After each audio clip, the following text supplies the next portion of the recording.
عید میلاد النبی یعنی یہ جو ہے نا میلاد جو ہم رسول اللہ صلی اللہ علیہ وآلہ وسلم کی یہ جو مناتے ہیں، اس حوالے سے جاننا چاہوں گا کہ کیا اس کی کیا اصل جو مقصد ہے وہ کیا ہوتا ہے؟ دیکھیں میں آپ سے عرض کروں کہ اکثر سوال کیا جاتا ہے کہ ہم میلاد کیوں مناتے ہیں، اور یہ بڑا عجیب و غریب سوال ہے. اصل میں یہ سوال بنتا ہے نہیں.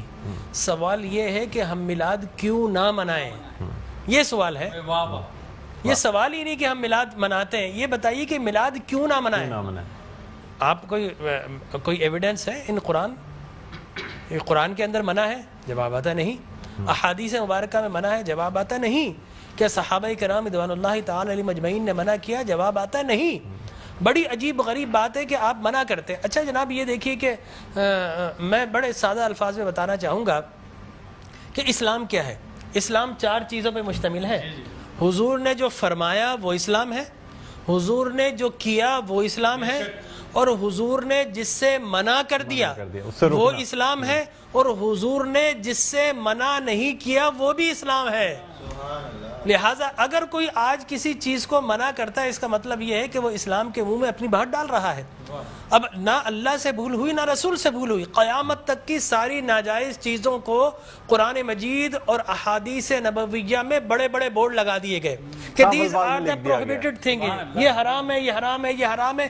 بڑے بڑے بورڈ لگا دیجیے. وہ دیکھیں طریقہ اور اصول بھی یہی ہے کہ ہر جائز چیز کا نہیں بتایا جاتا. مثال کے طور پر اگر آپ کو کہیں جانا ہے تو آپ نے کبھی زندگی میں بورڈ نہیں دیکھا ہوگا کہ الاؤ ہے ادھر آ جائیے، نہیں، یہ کہیں نہیں لکھا ہوگا. ناٹ الاؤڈ ہوگا وہاں ضرور لکھا، جہاں ناٹ الاؤڈ ہوگا، پروہیبٹڈ ایریا ہوگا، وہاں پر بورڈ لگا ہوگا کہ یہاں داخلہ منع ہے. لہٰذا قرآن و احادیث میں بھی بڑے بڑے بورڈ لگا دیے، یہ حرام، یہ حرام، یہ حرام. اور مجھے کہنے دیے ڈاکٹر صاحب، اللہ کا نبی بنیادی طور پر ہر جائز کام کروانے نہیں آتا. بالکل نہیں. دراصل اللہ کا نبی ہر ناجائز کام سے روکنے کے لیے آتا ہے. اگر جائز کام کی اگر جائز کام کروانے آتا اور جائز کی فہرست بنتی تو قرآن 30 پاروں پہ نہیں 30,000 پارے بھی کم پڑ جاتے کہ یہ بھی جائز، یہ بھی جائز، یہ بھی جائز، یہ بھی فہرست، ایک پوری فہرست بن جاتی. کہاں تک ہم قرآن حفظ کرتے؟ لہٰذا قرآن کے اندر اللہ کو جو ناپسند چیز ہے ان کا بیان ہے، اللہ کو جو پسند ہے ان کا بیان ہے. ہر جائز چیز اللہ کا نبی کروانے نہیں آتا. اب اگر بنگلہ دیش کے لوگ رہنے والے اگر پوری زندگی اگر چاول کھاتے ہیں اور مچھلی کھاتے ہیں، ان سے یہ نہیں پوچھا جائے گا باجرے کی روٹی کیوں نہیں کھائی، تم نے گندم کیوں نہیں کھایا، تم نے فلانے نہیں کیا، نہیں پوچھا جائے گا. اگر اسی طرح پاکستان کے رہنے والے مچھلی روزانہ نہ کھائیں تو ان سے نہیں پوچھا جائے گا کہ یہ بھی تو اللہ کی غذا تھی، جائز تھی، تم نے یہ کیوں نہیں کھایا. نہیں، ہر جائز چیز اللہ کو مطلوب نہیں ہے. اللہ کو مطلوب یہ ہے کہ ہر ناجائز کام سے روکا جائے. لہٰذا اللہ کے پیارے حبیب نے قیامت تک کی ساری ناجائز چیزوں سے منع کر دیا. نہ اللہ سے بھول ہوئی معاذ اللہ، نہ رسول سے بھول ہوئی. دین مکمل ہو گیا. اب اگر کوئی یہ کہتا ہے کہ یہ ناجائز، یہ بدعت، اس کا مطلب یہ ہے کہ کیا تجھ پر وحی نازل ہو گئی؟ باب نبوت تو بند ہو چکا ہے، اب تو کس بنیاد پر کر رہا ہے؟ دیکھیے اب کس بنیاد پر تم منع کر رہے ہو.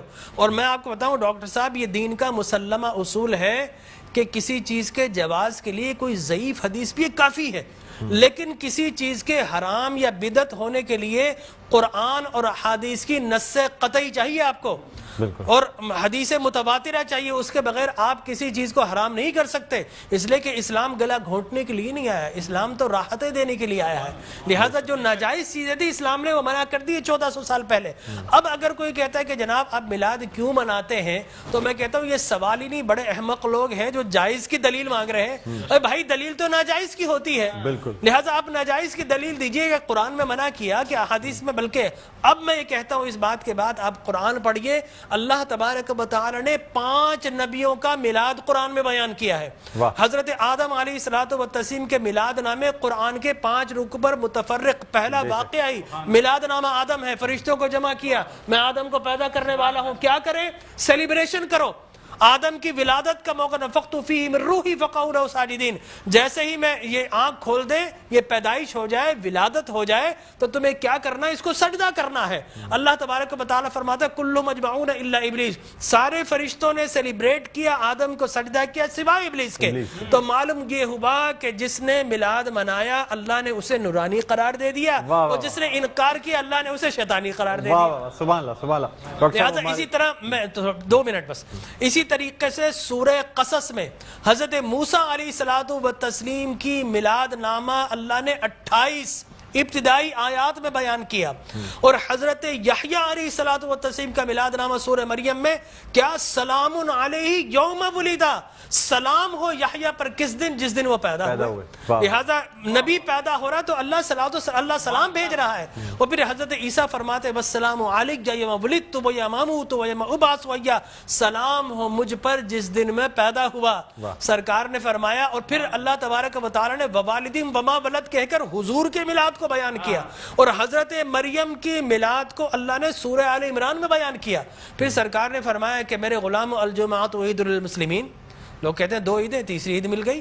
حضرت عمر بن خطاب سے پوچھا کہ یہ الیوم اکملت لکم دینکم، یہ آیت ہمارے نبی پر نازل ہوتی تو ہم 2 عیدیں مناتے، ہم تو بطور عید مناتے۔ حضرت عمر نے حضرت ابن عباس دونوں سے احادیث فرمایا میاں تم ایک عید کی بات کر تو ہماری تو 2 3 عیدیں تھی اس دن۔ وہ یوم عرفہ تھا مسلمانوں کی عید کے دن، وہ جمعۃ المبارک تھا مسلمانوں کی عید کے دن، وہ تکمیل دین کا دن تھا، وہ مسلمانوں کی عید کا دن ہے۔ لہٰذا یہاں پر تو پہلی، دوسری، تیسری، چوتھی، 5ویں نہ جانے کتنی عیدیں۔ اور صحیح مسلم کی حدیث مبارک رسول اللہ نے 5 عیدیں بیان فرما دی، ایام تشریق، یوم نحر، اس کو سرکار نے عید قرار دیا۔ لہٰذا معلوم یہ ہوا کہ سرکار دو عالم، اور پھر میں عرض کر رہا تھا کہ آدم پیدا ہوئے، فرمایا الجمعۃ عید للمسلمین، جمعہ مسلمانوں کی عید کا دن۔ فرمایا رسول اللہ کیوں؟ فرمایا فیہ خلق آدم، اس لیے کہ اس دن تمہارے باپ آدم پیدا ہوئے۔ معلوم ہو آدم پیدا ہو تو عید کا دن، اور جس دن فخر بنی آدم پیدا ہو ہزاروں عیدوں کا عید۔ یہ عید بھی ہے اور یقینی طور پر جشن بھی ہے۔ دیکھیے حضرت عیسیٰ ابن مریم علیہ الصلوۃ والتسلیم پیدا ہوتے نا، اللہ تبارک و تعالی حضرت مریم کے پاس پینے کے لیے کچھ نہیں تھا، اللہ فرماتا وَحُزِّ إِلَيْكِ بِجِذْعِ النَّخْلَةِ تُسَاقِطْ عَلَيْكِ رُطَبًا جَنِيًّا، اے مریم گھبرا مت، اللہ کے میرا نبی آنے والا ہے، اس کی ولادت ہونے والی ہے، یہ سوکھا ہوا درخت ہے، اس کو ہاتھ تو لگا۔ حضرت مریم جیسے ہی ہاتھ لگاتی ہے، اللہ تبارک و تعالی میلاد عیسیٰ کی خوشی میں اس کو ہرا بھرا کر دیتا ہے اور پانی جاری و ساری کر دیتا ہے۔ تو اللہ تبرک بھی دیتا ہے، اللہ تبارک و تعالی اسے سیلیبریٹ بھی کرتا ہے۔ تو یقینی طور پر میلاد النبی صلی اللہ علیہ وسلم کے اگر جواز کی آپ بات کریں گے صبح ہو جائے گی، میں قرآن سے بھی بیان کرتا رہوں گا، میں احادیث نبویہ سے بھی بیان کرتا رہوں، لیکن ناجائز کی ایک دلیل اگر کوئی ہمیں دینا چاہے تو ہم موجود ہیں میٹرو ٹی وی پر، کوئی ایک دلیل ہمیں دے دے۔ لوگ کہتے ہیں بدعت بدعت، یہ بدعت، او بھائی بدعت ہر نیا کام بدعت نہیں ہوتا، ہر نیا عقیدہ بدعت ہوتا ہے۔ لہذا وہ سمجھے نہیں، ہر نیا کام بدعت نہیں ہے۔ میں آپ کو ثابت کر دوں ہر نیا عقیدہ بدعت ہے۔ لیکن آپ شیطان نے جب بلیف جو جس چیز پہ انسان کا ہے وہ قائم ہے، وہ قائم ہے۔ ہر نیا کام، اگر ہر نیا کام بدعت ہوتا، خوشی منانا، عید منانا، اس میں تو کوئی ایسی بات انوویشن ہے اسلام کے اندر۔ آپ یہ دیکھیں نا حضور اکرم صلی اللہ علیہ وسلم کی وفات شریف کے بعد قرآن مجید جمع کیا، بدعت، پھر اس کے بعد تراویح بدعت، وہ بخاری کے ہذہ نعمت البدع، حضرت عمر بن خطاب کے الفاظ ہے کتنی پیاری بدعت ہے کہ میں نے تراویح شروع فرما دی۔ تو مقصد وہ کہ بدعت اچھی بھی ہوتی ہے، صحابہ کرام بدعت حسنہ بھی ہے، بدعت مذمومہ بھی ہے، اور مذمومہ بدعت کیا ہے؟ اچھی چیز کو مٹا دینا، اور بدعت حسنہ کیا ہے؟ کسی اچھی کام کا جاری کرنا۔